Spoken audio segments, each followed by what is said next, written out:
Hello mga palangga, to this video ay gagawa po tayo ngayon ng cookies na paborito talaga ito ng lahat. At kung ikaw ay nagbebekere ay huwag mo talaga itong iwala sa iyong displayhan. Pwede natin itong lutuin sa ating kawali at lutuin natin sa ating electric oven o kaya sa ating gas oven. Kaya huwag na nating patagalin ito, simulan na po natin. So dito sa ating masarap na cookies, ito po yung ating mga ingredients sa ating video screen mga palangga. Meron po tayo ditong 600 grams ng ating sugar at 40 grams ng ating baking powder. Halumit po yung gagamitin natin na brand at yung ating 50 grams na powdered milk at 1 tablespoon na ating vanilla at 10 grams na rock salt at 2 piraso ng large na itlog at maglagay tayo dito ng 12 grams ng ating ammoniaco powder para po gumapang ng kaunti yung ating cookies. 1/2 cup ng ating tubig at 1/2 cup ng ating mantika. At haluin lang po natin yan at ilagay natin dito yung ating 300 grams ng ating margarine. Sa marami na nating pagtuturo ng mga resipe ng ating mga tinapay ay nakagawa na po tayo or naka-upload na po tayo nito mga palangga na pang delivery. Itong ginagawa natin ngayon ay pang display.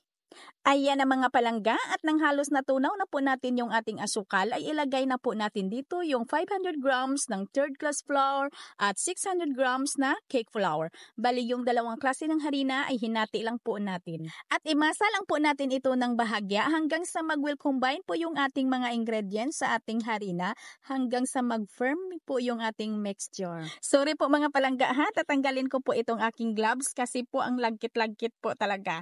Malinis naman itong kamay ko eh. Naghugas na po ako kahapon.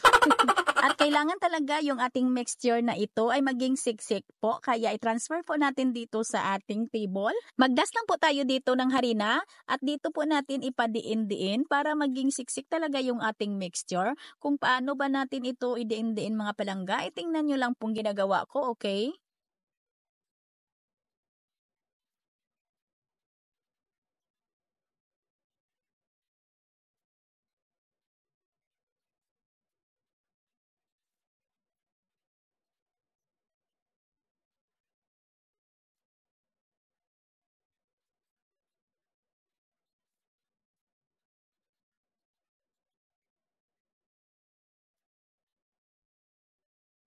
Ayan ang mga palangga, kailangan ay ganito po yung consistency ng ating mixture. Ang siksik niya po at atin lang po itong i-roll para maging siksik talaga.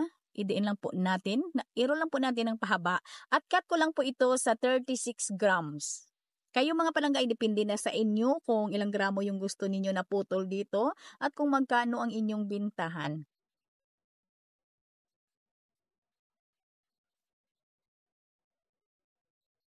At sa ating pagsalansan dito ay kailangan po ay nabanyahan po natin yung ating plansya ng shortening or di kaya margarine para po hindi dumikit yung ating cookies pag naluto na para po madali po siyang marilis para po hindi siya masira.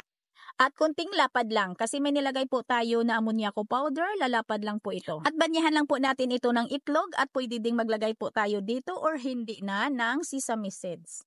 At pwede na po natin itong isalang agad, no need na po natin itong i-rest yung ating mixture.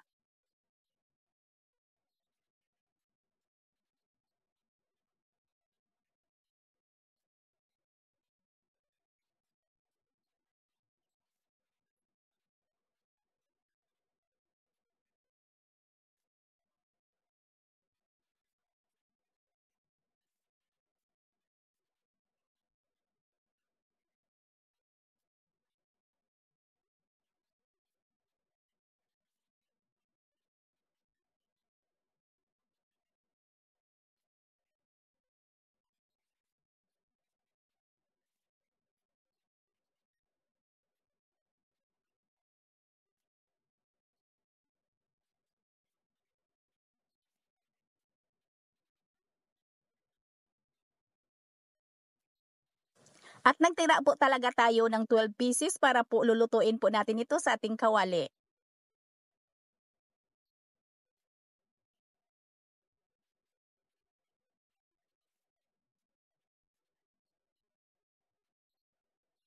At yung 12 na piraso ay lulutuin muna natin ito sa ating kawali. Mahina lang na apoy yung kailangan natin dito mga palangga. Bali ganituhin lang po natin.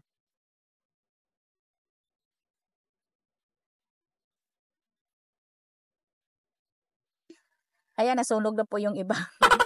Natural mga palangga, basta bago, mainit pa, bagong luto, malambot talaga yan. Pero pag ilang oras na, nag-set na po yan, ay medyo may katigasan na ng kaunti. Yung parang pulburo na po siya. Masarap din po ha, kahit sa kawali lang po natin niluluto. Ang sarap po talaga niya mga palangga, try nyo.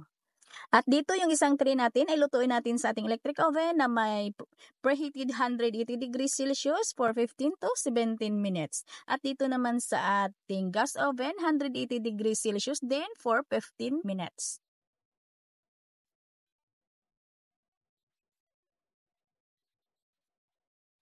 Ayan ang mga palangga, ang bango. Amoy pa lang, ang sarap na. Uy, try nyo din yung luto natin sa kawali ha. Ang sarap din ha. Hindi din magpapahuli. Ayan po. Nag-set na po siya.